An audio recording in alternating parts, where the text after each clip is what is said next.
Britain's longest-serving monarch, Queen Elizabeth II, passed away at the age of 96. Buckingham Palace said she died peacefully at the Balmoral Castle in Scotland. King Charles III, Queen's eldest son, takes over as Britain's new monarch. The Queen reigned for 70 years and was last seen with UK's new Prime Minister Liz Truss. The Queen's funeral will take place on the 19th of September. 96 rounds of gun salutes, one for every year of the Queen's life, were fired at several places across the United Kingdom. The royal family will observe a period of mourning that ends on the 7th day after the Queen's funeral. India has also declared one-day state mourning on 11th of September as a mark of respect on the Queen's demise. Former Prime Minister Boris Johnson, paying his tribute to the Queen in the House of Commons, said she was the rock on which modern Britain was built. UK's new Prime Minister Liz Truss called her one of the greatest leaders the world has ever known. The Queen saw 16 Prime Ministers during her reign, with the last being Liz Truss. To discuss this further, we're now joined by Adela Suliman, Washington Post reporter. Thank you for joining us, Adela. Could you give us a sense of the mood outside Buckingham Palace, the scenes that you witnessed when you went there? It's feeling extremely rudderless, without a figure that we have had present for over 70 years. And I think it comes on the back of a new Prime Minister here in England as well. So there's a real sense of uncertainty about the future. I would say, though, the fact that King Charles has travelled from Scotland to Buckingham Palace just in the last hour or so has really been quite a reassurance, and the crowds have been extremely happy to see him and have been chanting "God Save the King," which is something that most people are still adjusting to here. Right. Adela, what is the way forward in terms of protocol? When does the Queen's funeral now take place? So as we're hearing, we think the funeral will probably be around the 19th of September. There's a very strategic plan that's been in place, Operation London Bridge, for some time, which really is meticulously details what will happen in the event of the Queen's death and the accession to the throne of King Charles. So as the royal family just said this morning, there'll be a period of formal mourning. We've seen football matches have been cancelled here in the UK, big public events, concerts. So there'll be, a real somber mood, at least for the next 10 days in the build-up to the funeral. We expect her body will be lying in state in Edinburgh. It will probably move there tomorrow and over the weekend. People we don't know yet, but we assume the public will be able to pay their respects. And then the body of the Queen will travel to London, where she will also lie in state. And parliamentarians in Westminster will be able to pay their respects, and then also the public before her formal funeral in Westminster Abbey. And then we know that the body will be buried at Windsor Castle with her husband, Prince Philip, who died last year. Right. And who are the world leaders who are expected to come? We were reading that President Biden may be attending her funeral. Yeah, it's not been confirmed yet, but we know that he has intimated that it's a possibility. We expect a lot of global leaders to fly in, especially countries that still have royal families, such as in Saudi Arabia and in Gulf countries. But yeah, this is going to be a very big event. She ruled for over 70 years. As you said, she had dozens of prime ministers, I think 13 US presidents that she was, aware of. So she has really spanned decades, and lots of world leaders, even if they don't have a monarchy, are keen to pay their respects and travel here for the funeral, we expect. Right. And in terms of the protocol for King Charles III, what are the ceremonies, what are the events that are likely to unfold over the next few days? Yeah, so as I said, he was at his mother's bedside when she died yesterday, and he and his wife Camilla, who will now be known as the Queen Consort, have travelled to Buckingham Palace today to greet the crowds. We think that he will meet with the new Prime Minister Liz Truss, and then around 6 o'clock local time here in London, he will make his first national address to the public as King Charles III. And then tomorrow there will be a council of accession at St James's Palace, and they will formally proclaim him the new king. It's unclear when his actual coronation will be. When the Queen became Queen Elizabeth, it was, I think, a 16-month wait between when she acceded the throne and when she was coronated. So it could still be some months before his coronation takes place. Right. And my final question, Adela, how does the UK media today remember the Queen, and which would be some of the question marks that we would like to seek answers for as King Charles III takes over the throne, some of the challenges that he could possibly face? Yeah, it's a good question. I mean, I think the Queen is a universally well-liked character here in the UK and in many other places as a person. And I think that the regard of Charles is not the same equally for William, for Harry, for other royal family members. So that's going to be a challenge for him, is winning the public support and winning the public adoration that the Queen enjoyed. Charles has had a much more colourful past, as many people know, with his marriages, with his children. And I think the fact that he's been the longest heir in waiting here in the UK has really given him quite an established reputation here. So it will be interesting to watch him transform and the public regard transform. And I think another thing to note with the challenges he might face is the broader Commonwealth. And we already know now that countries, especially in the Caribbean, are using the opportunity of the Queen's death to kind of stake their claim as moving towards republic. So we may see more of that in Charles's reign. Right. Thank you so much, Adela Suliman, for joining us on the program.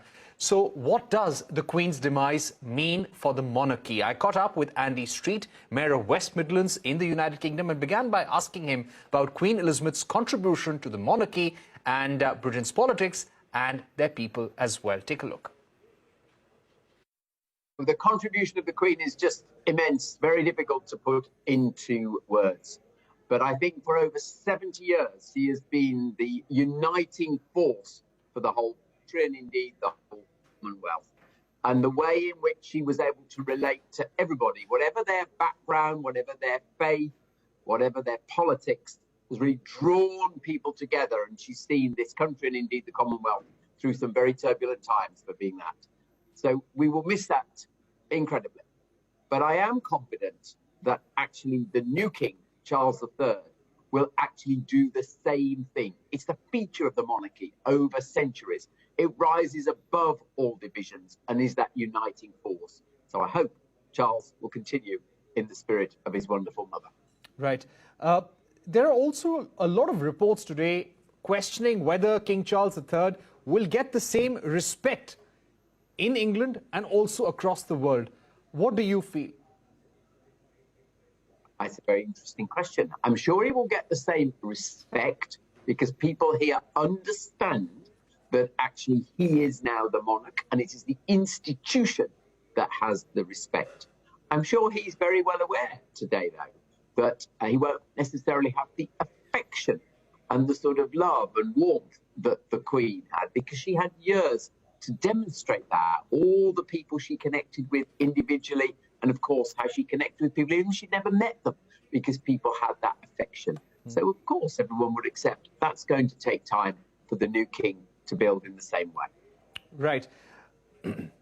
Now, over the last few years, were there also a lot of questions in the UK about the role, the future of the monarchy, whether such an institution is even needed, the rights and privileges that were enjoyed? Do you think some of those voices will grow louder now with the Queen's demise? Absolutely not. I think what this moment of transition from one sovereign to another actually demonstrates is the incredible support that the institution of the monarchy has in Britain. And, you know, given all the challenges that this country faces, the political differences that there are, I think people really do appreciate that having a head of state who is not drawn into politics, which is the usual model around the world, that gives us a huge uniting force. So I don't think there'll be many questions, if any, about the future of the monarchy. If I were to ask you one question on her biggest contribution over the last decade, what would that be?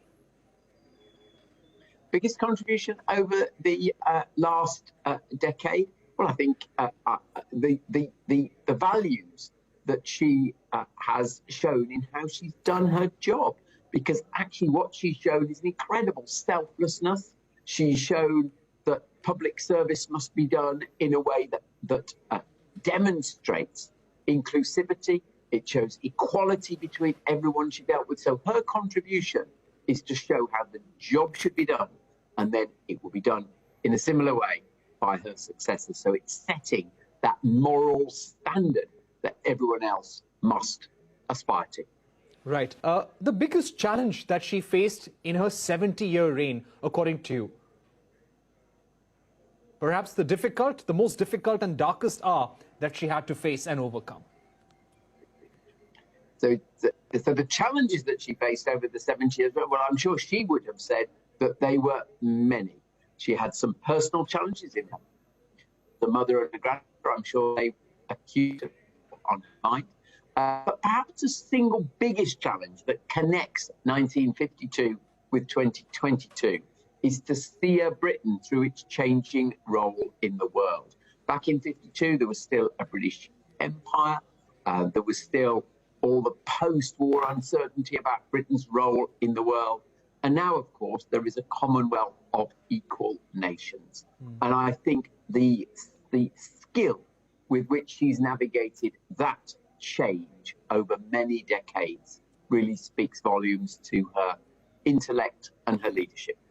Right. And finally, Mayor Street, what do you think will be the key challenges for King Charles III going forward? What are the values that he will have to uphold? And what will be his role in the politics of the United Kingdom?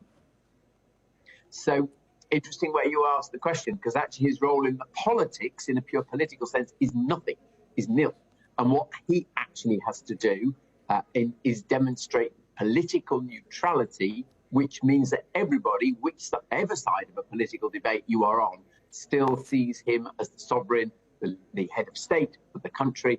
And so actually to stand back from the hurly-burly of politics is probably going to be a personal challenge to anybody. But his mother has demonstrated just how critical it is to do that.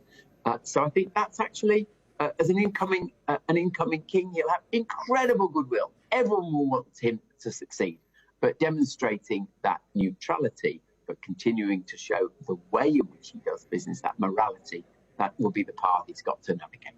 All right, Mayor Andy Street, thank you so much for taking out time to speak to us here on CNBC-TV18. My pleasure.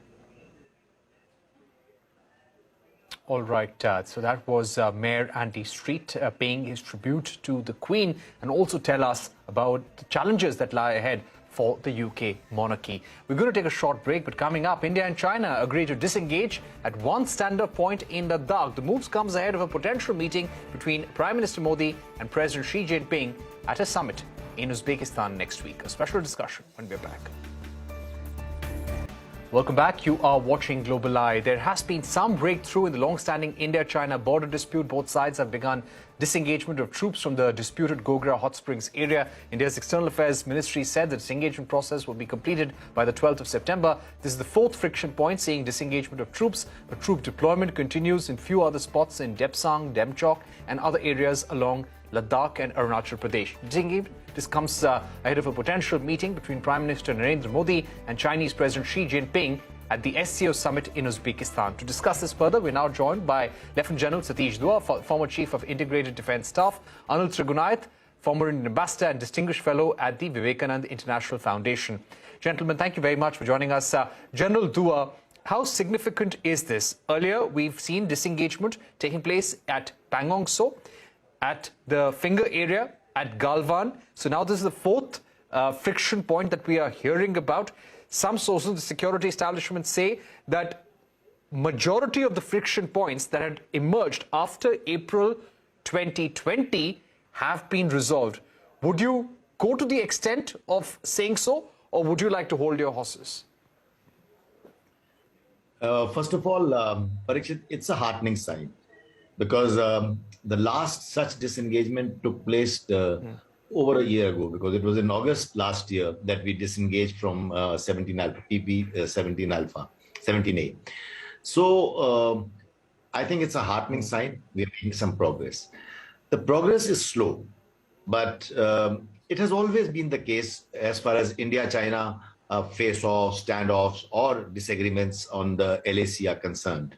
Let's not forget that the Nathula incident in 1967, which led to many casualties, it took 7 years to resolve the whole issue fully. So I think it's a heartening sign. And as to your question about whether, you mentioned there are only a couple of more friction points left. Well, that's a matter of fact, because now we are left with the Depsang area and Demchok area where we have to get into disengagement.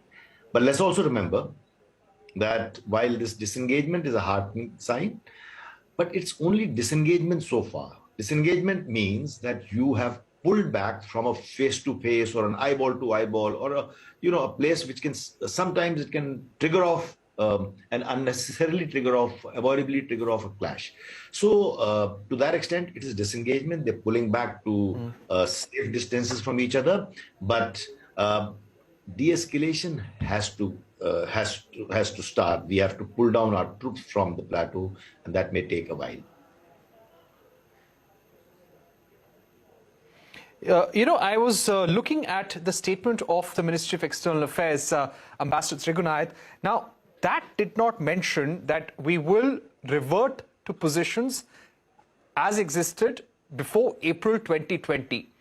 Now, what does that really mean? That somewhere India would like to see what is the action on the ground? We would not want to play up this disengagement too much right now. The de-escalation word, as General Dua pointed out, that is something that still needs to be achieved? Well, Parikshit, I think we need to understand that with China, everything is a long haul, like their long march. And LAC often has been treated as line as per the Chinese. So what India is looking at, it is a good sign, as General Dua also said, that the de-escalation, which is a major de-escalation, I must say, will take place and will be completed within a given time frame. That is September 12th, a few days before the SCO summit in Uzbekistan.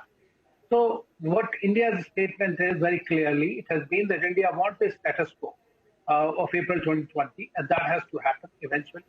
But it wants a phased, coordinated, and in a verified manner, this withdrawal before the actual de-escalation really takes place.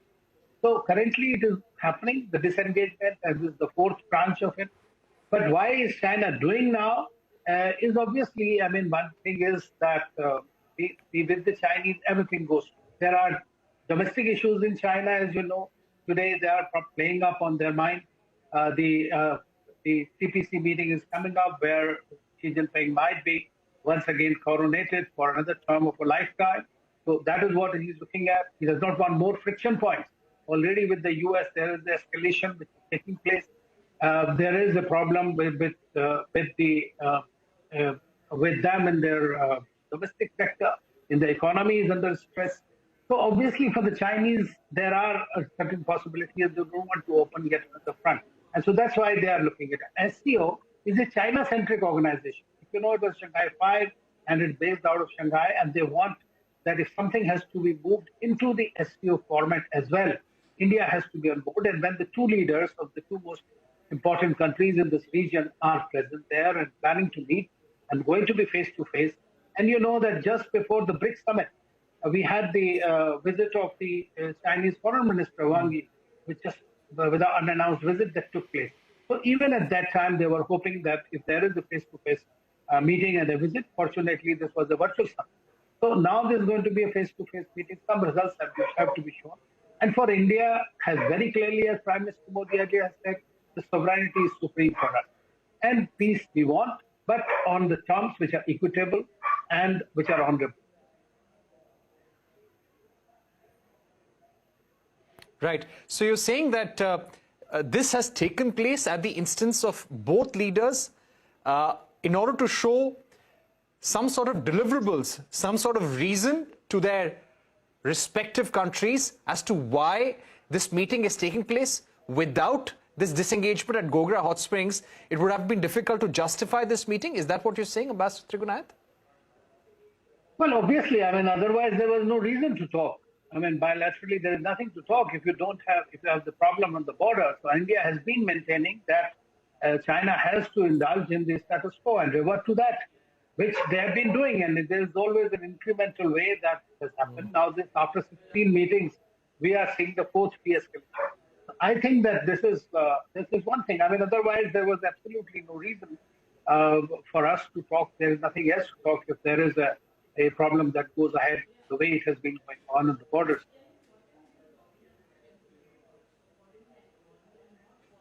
Right. General Dua, if I can come to you, till about a few weeks back, we had been hearing from sources in the security establishment that deployments at the LAC were at their peak. Almost 50,000 troops on each side. We're talking about very heavy machinery, Indian Air Force aircraft being deployed in those areas as well. Can that really be removed all of a sudden? No, nothing can be done all of a sudden. Let me just explain. We spoke about disengagement, that is going away, from each other so that we don't spark off an incident inadvertently also. Then we talk of de-escalation. When you de-escalate, you will move away from the vicinity of the LAC as it used to be earlier. How many of those troops will actually go back to the plains will remain to be seen. And I suppose, like we had a mirror deployment today from both sides, these things in today's world is very transparent. Both sides can know of each other's positions. So, broadly speaking, and so I suppose again those actions will also mirror each other's. The de-escalation will also mirror each other's actions. So, when you said that troops may move away, how far back will they move? Because surely we will like to keep some reserves. Certain emplacements have been made, certain areas have been readied. So to that extent, our defense preparedness has moved up a notch or two, and that may be an understatement. So the fact remains, the progress remains to be seen. It will be a tricky thing, and the last sentence I'd like to say is that it will always be a long haul. And I gave you an example of 1967. And here also, we must be patient. All of us put together will have to be patient.